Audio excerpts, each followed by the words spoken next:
This is the man responsible for beating and stabbing Goshen College professor James Miller to death, severely injuring his wife Linda. A pencil drawing of a killer, sketched from the memory of the surviving victim. Now, the most iconic image of the case. Police have released a sketch of the suspect. Goshen police released it just 2 days after the crime in October 2011. Now, with the case in the hands of the Elkhart County Homicide Unit and prosecutor Vicki Becker, the decision to release this piece of evidence, not so clear. Would you have released that sketch? No, I probably would not have. But it's because I'm more concerned about, one thing in proving the case years down the road.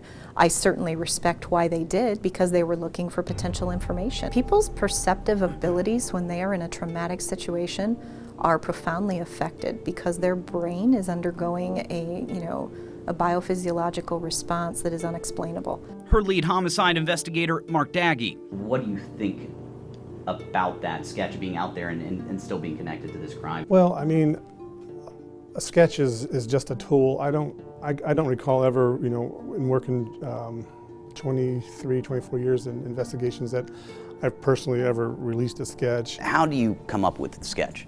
As the artist, I am the witness hands. Master Trooper Taylor Bryant is the sketch artist for the Indiana State Police. Trained by the FBI, he uses a catalog of faces, allowing the witness to find facial features. It's easier for a person to look at a photograph or a picture of someone's nose and say that he had a nose like this than it is to just describe a nose out of thin air. He did not draw the sketch for the Miller case, but believes it was drawn using the same methods he learned from federal agents. Is this a pretty good sketch? I would say that's a pretty good sketch. Even a line drawing can identify someone.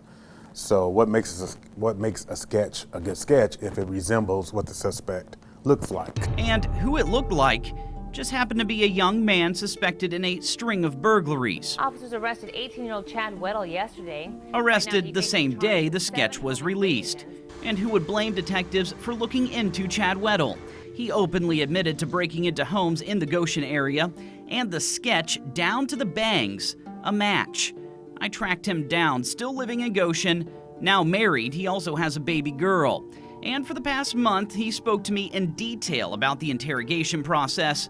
This week, he decided not to go on camera, sending a text saying, "It's too many bad memories for me, and it gives me an anxiety thinking back to that time in my life." Weddle says he was strung out on opioids, pain pills. He was breaking into houses to steal medications, money, and anything he could pawn.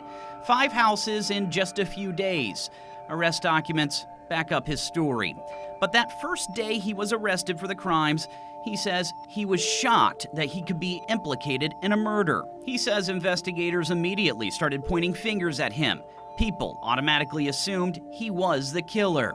He remembers detectives asking how he got a cut on his arm, and says they even showed him pictures of the beaten victims. It was here at the Elkhart County Jail where Weddle says he was interrogated multiple times. Now retired investigator Jennifer Pauls with the Goshen Police Department walking him through how she believed the murder occurred, including intimate details that involved even the murder weapon. But Weddle says those questions didn't stop here. Weddle was convicted of 5 burglaries and sent to prison.